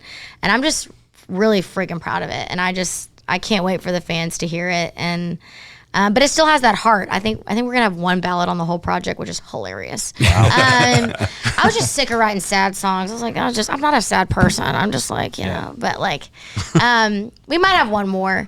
But if I do anything, I'd like to recut Love Triangle with like another artist or something like that. I think that giving it another perspective would be kind of cool. But yeah, I'm really excited about it. It's gonna be cool, and I'm putting out a Christmas project later this year, and. But I have a lot of faith in Long Live Country Music in this record. I think it's going to do really well, and Aaron Gillespie is a badass, and we all got to write soon. Hopefully you guys want to write with me, and if not, we will not talk again. Since you've been here, I got like 5 titles. Yeah, I am. I'm a walking title. I may let you in on them. I don't know. I'm a walking title. Literally, there's no telling what the hell I'm gonna say. Like my Aaron always just keeping his phone out when I'm around. Yeah. You know? Yeah, we were hoping that, like when you said earlier, like the people that wrote with you, back in the day, and then they didn't write with you, and they waited until I'm not one of those guys. Well, you're not, because I'm meeting you now. Right. Like, so that's what I was hoping. So if we never had written with you at all, then that's still new. Dude, okay, listen. I hope you want to write. Okay, like let's do it. We've already talked about it. What's your football team? So it's Tennessee. Yes. Tennessee, and it was LSU because of my dad, but when I got married to my husband. Touch the jersey behind you, please. Just touch the Peyton Manning jersey. Thank you. And so, but it's Tennessee because I've lived here for 12 years, and my husband's a Tennessee fan, and I didn't want him to leave me. So I love Tennessee. I love Tennessee. I love Tennessee. Where's Josh from? Josh is from Georgia. But his family, grew up in Tennessee. So but one thing that I love is that his family held the line in Georgia, because Georgia Bulldog fan. Please don't tell me you're a Bulldogs fan. Well, you have Jason. Okay. Yeah, my wife went there. Okay, so it's like it's enough. And but the fact that they held the line as Tennessee fans in Georgia, because my father-in-law is a pilot for Delta, so they moved when he was in his late 20s to Atlanta, but they're all from Tennessee, and so Josh is one of 7 too. He's the middle of 7 kids, and he has a real musical family too. Like his uncle's Michael W. Smith. Oh, really? Didn't know that. Yeah. Seriously? Oh, you should have Josh on the podcast. Like, no, I told him he's going to have his own podcast. Yeah, we love Josh. No, like, we miss him. No, like Josh's uncle. So Michael W's wife, Debbie, is my father-in-law's sister. Wow. So friends are friends forever. I mean, what doesn't Josh do? I know. Financial advisor, baseball player, American hero, Green Beret, friend of us. Yeah. Another one of those guys that makes us feel attractive. small. He's really great guy. Seriously though, I told him the other day. I said, "You're coming to the podcast, right?" I thought he was going to be here. I know he had to work. I get it. You know, we have to have all green berets, as many as we can. No, we're going to have him actually on GB. his own. He's tell him I'm really funny, because that's all I care about. I'm like, do you think I'm funny? He's like, yeah, you're so funny. We don't really have like the same humor, but we kind of do. Yeah. But I mean, he's been dealing with my bullshit for 10 years. He's probably like over me. We've been married for 10 years, which is wild. Isn't that crazy? It's great. Went by fast, didn't it? Huh? Went by fast. It went by so fast. Yeah. I was like, we like woke up and I was like, holy shit, it's been 10 years. And our daughter will be 4 in September. How many kids it's you also have? I have important, one. though. I want to have No, I know how many you have. How many are you going to have? I would like 2 or 3. Yeah? 3, I think, is the magic. Does he know that? I don't know. You're about to tell him. Yeah. But also, I love your perseverance in the business, though. Thank you. Like it's like we were talking about it the other night, and it was like, look, if it was easy, everyone would do it. Oh my God. But keep going, and the perseverance is that's inspiring. And you can't. I mean, there's been times where I wanted to give up, and I think I hate to bring him up again, but Josh, I was like, there was a time I was like, I just don't want to do this anymore. I'm exhausted. I'm tired. Nobody cares. Nobody wants to ride with me. Everybody's blowing me off. And there was, of course, a few people in the business that wouldn't let me. But then Josh was like, selfishly, that'd be great. But also, it's like, this is what God's called you to do. Like, you are meant to write songs and put them out and do this. Yeah. And you got to have people around you that don't let you give up too. Because it's easy to give up on yourself. But you got to have an army of people that are like, believe in you and your talent, that say, no, you are called for this. You are made for this. And I'm super grateful. If I wouldn't have, I wouldn't be where I'm at today, you know? And, but perseverance is, and I always, like, in my mind, I was like, what if I'm just 6 months from my breakthrough? I'm a Music Row addict, straight up. Like, I'm like a song addict. I'm like, I'd be like, want to give up, and then I'd write a great song, and be like, oh God, I love music again. Like, you're really only one great song and one moment away from your breakthrough. And I think that people don't realize that. No. Like, you never know when that day will be. When you don't know when you might write it. And there is, you know, as much as we say Nashville supportive, I do think it is supportive. There's also an underbelly of it.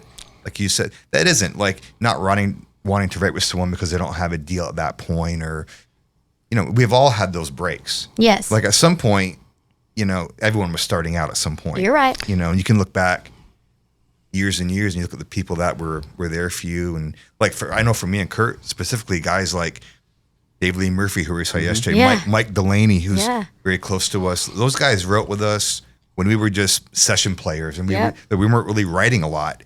You know, but they still wrote. Yeah. You know? Josh Thompson, another one of those. Josh Thompson.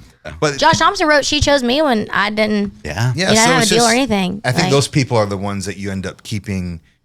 You don't forget. Yeah, in the circle, that they'll be there for you regardless. Yep. Which that part of the town I do love.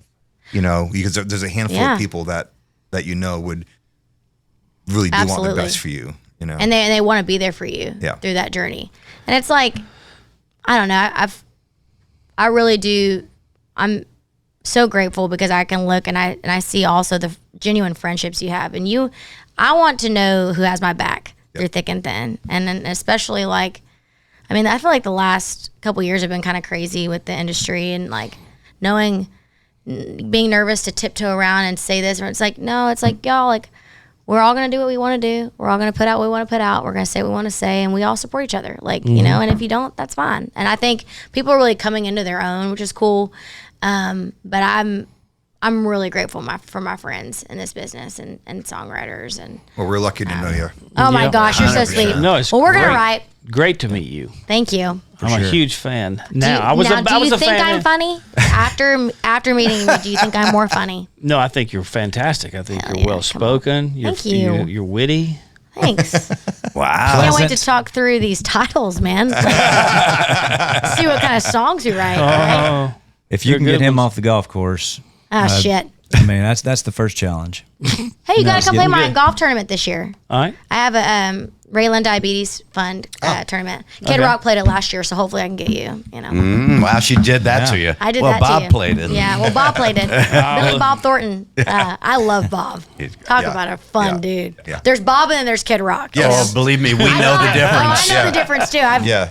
I love them both. It depends when you get them each on their own time. One of the funniest things. Okay, I do have to tell a story. So we were at Bob's house for I think it was Memorial Day weekend, and it was my first time to meet Theo Vaughn. You know Theo. Oh yeah. Right? Oh yeah. And like me and my husband are huge fans of Theo. Like he is hilarious. I was almost kind of like nervous to meet him, and like me and Josh like send each other videos of Theo all the time because I just love how he's uncancelable. Cancelable. Like, and you know, it's because he's genuine. I think if you're genuine, like, I agree. Yeah, like he is who he is. Yeah. But so Josh was shooting the show with them, and they were talking about like life, and he's like, so how did you and Ray meet? And Josh was like, oh, we met at church. And then Theo goes, oh, the Lord Strip Club, baby. And then, of course, that's amazing. Josh just started dying laughing. He was laughing a little too hard. I'm like, quit laughing. It was so funny. He was like, oh, the Lord Strip Club, baby. And then our girlfriend was pregnant, and she had like really massive boobs, and he commented on that. It was just great. It was Have you heard him sing? Who? Theo? I bet he can actually sing. Dude. Is it actually good? Have y'all heard him sing? I did not know that was a thing. No. Oh my God. Is it actually a thing? No, the dude can.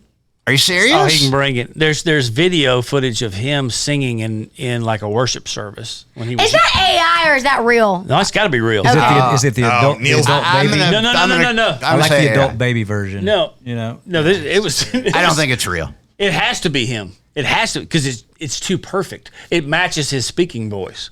Fake news. Fake news. Fake news, baby. Hey, I bought it. If it's fake, then but anyways, that was one of my most favorite moments ever. Like, it was hilarious. Yeah, it was funny. It was funny. God. But like these guys says, we're fans, we're friends. Dude, thank love you. I appreciate y'all. We're going to have a See you fun in a couple summer. days. I know. Yeah, we'll see you.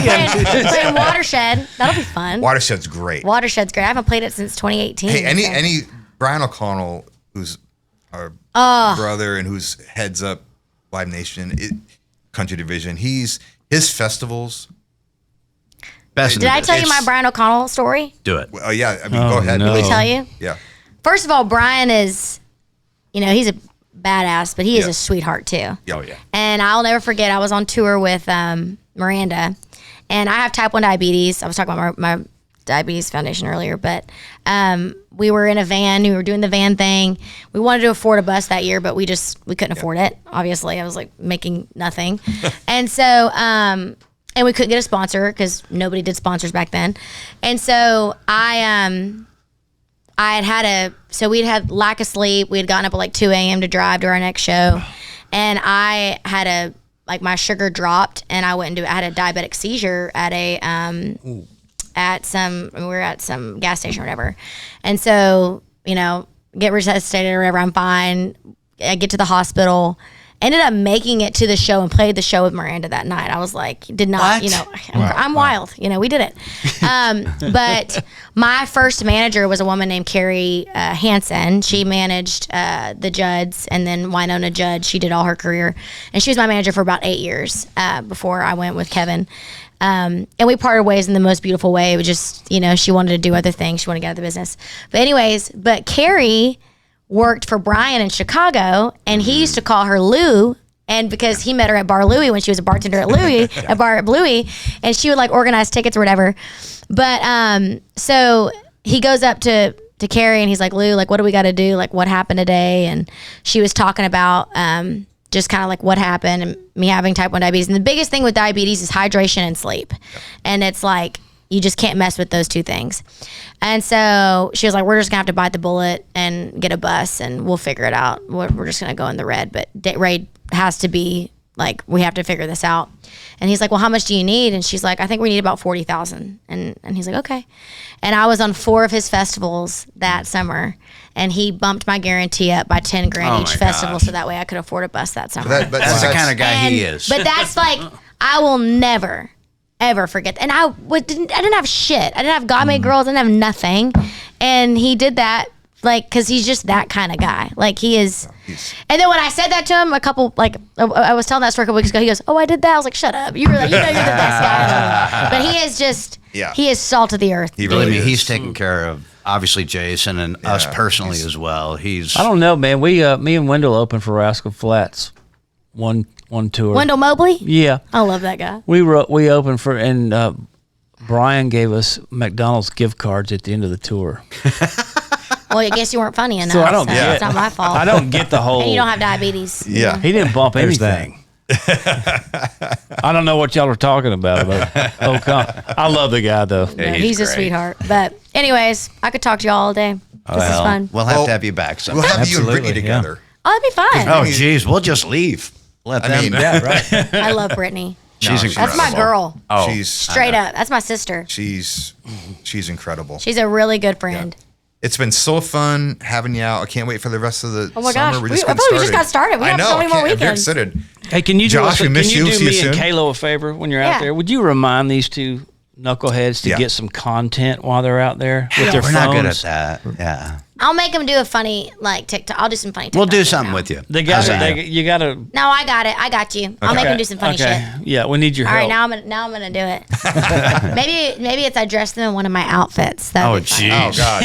If you can anything. Oh yeah, about the unicorn thing. I read about the unicorn thing. I used to be. Yeah. You had the bet, because you might be able to help us real quick before you go, because we have a little bit of a bet. Can you tell the unicorn thing, like why you did that? You dressed as a unicorn and. I was just really into unicorns for a second. I thought they were magical. And are they not? I mean, they are magical. Some kind of contest. If something happened. When I hit 100K on Instagram, yes, I would run around Music Row in a unicorn onesie, and I did. Okay, cool. Okay. Now you're tying it in. I see. Yeah, but I ended up getting a horse, but every once in a while I'll draw a horn on him. That's really cool. Well, because Tully had said when we get to 1 million, he wanted us to get to 1 million followers. We all have to. If you get to 1 million, I'm not doing the unicorn thing. Yes, you are. No, I'm not. It's demonic as shit. I'm not doing it. It's demonic. What about a unicorn's demonic? No horse has a horn growing out of his face. It just doesn't happen. Oh my God! Listen, I will say when things are demonic, and I think you're a little crazy right now. I'm not doing it. Mickey Mouse isn't real either, but he's entertaining. I'll get a tattoo. If Kurt gets a tattoo, I'll do a tattoo. And if we get that, I think that's a good one. Just a tattoo's fine. It's not tattoo. I got this tattoo 6 tequila shots in at Hardy's wedding. So that's what I love. Wow. Yeah. Now that's a story. That's a memory. I remember when I was. It's a memory you can't remember. Yeah. Yeah. I was driving back. I was like, and then I actually talked to the tattoo artist. I saw him. He was actually at he was at the first Jason show. Oh, he was? With us. He was with Nate Smith. Oh, thanks for saying hi. And I was like, who? Hardy. Oh, no, Hardy wasn't. He was a tattoo artist. Okay. And I said, he goes, I gave you that tattoo. Sorry, I said, why did you give me this when I was so intoxicated? Like, is that a thing? Like, I was like, aren't you not supposed to drink? He's like, well, I mean, it's a wedding. And I was like, no, I mean, I love it. Thank God I love it. Because some people don't like tattoos that they get. And I remember I was like, that hurt. And I was like driving home. Josh was like, yeah, it's real. And I was like, it was so funny. We could talk forever. Yeah. Okay. We'll do a part 2. Part 2. We will. Yeah. We love you, After the tour. Yeah. Love stories. Love you. Thanks for coming on. Thank you for having us. Thank you. Woo! Okay. How was that for an episode? RaeLynn bringing it. She's amazing. See, that's what I mean. Like, I feel good about female artists now. We got Mary Cutter, we got 100%. RaeLynn. It's like they got some edge to them. RaeLynn's killing it out there. I mean, she's killing it. She's her own person. She doesn't give a shit about what people say about her. She's just who she is, unapologetic, genuine. That's what a female country artist should be. Yeah, and she's not waiting on anybody to make it happen for her. She's just doing it. And it's really awesome. Yeah, that's right. And the way she talks about her husband and how much she loves that guy. Yeah. And how I can see why we love him. I would say just a few things that we learned about him did make us feel a little small, but we do have a podcast. Sure, he's a Green Beret, but we got a podcast. We're not making any money, but we're thankful to have her out there. She's killing it. Like I know both of us gone out and seen her show. I mean, she delivers, and the crowd reacts to her. Yeah. And I think everybody should pay attention. She's got new music coming out. Just make sure you're aware of that, because she's one of those people that you definitely need to follow. Yeah, for sure. Yeah, she's a true artist. My gosh, right? And it doesn't even matter to me. Like, I know it does matter, but has she had like a ton of chart success to this point? She's had some, but not as much as she deserves. But she is a true artist. Yeah, you know what? And what I thought was cool about her, she's so passionate about songwriting, which is it's our passion. Right? And to listen to her talk about her passion for songwriting, she's getting it. It's such a young age, and the work ethic. Yeah, that's the thing. It hasn't been. I think that's what a lot of I know for a fact young artists today. It's different now with streaming, because you can find yourself on a tour because you have big streaming numbers, but may have never really played live shows. Yeah. So we all grew up playing clubs and bars and working your way up. I think the struggle is what makes the success even sweeter. Yeah. So she's really in a good spot. Like every night after the show we talk, and her headspace is like really, it's great. Like she's in a really good spot in her life and career. And so, and I believe she's one of those people that if the artist thing went away, like it did for me, she would keep on writing songs in spite of the artist thing. You're right. Yeah. She wouldn't bat an eye. She would, because she loves writing songs. She's put it in God's hands too. So she knows that he's got it. And she's grounded, and it's always cool. Like we talk about some of our other guests, is like when you meet them, you're even more of a fan because she's just a real person. How much did she talk about being a mom, a wife, a Christian, and then and I'm a singer also, and an artist and everything. So it's just cool that she just connects at a real level, and you could just see it in her face, and she was great. That was inspiring. It was really cool. Good get. It was a great Good episode. get, guys. She's fantastic. Believe me, we were excited to be able to have her on. So that I guess it was Michigan. There's a Walmart in Michigan. Did y'all hear this story? It happened this weekend. So this is Monday. So either Saturday, I think, and this crazed guy went in. I think stabbed 11 people. I don't think anybody died, but a civilian who was carrying, packing. Stopped the guy, ran him down the parking lot and kept anybody from getting killed, and for me, I was sitting there thinking that's the whole message of the song that Aldean, try that in a small town. You're taking care of people. And anyway, I just thought that was great because for all the tragedies that you see, not that being stabbed is a small thing, but they're alive.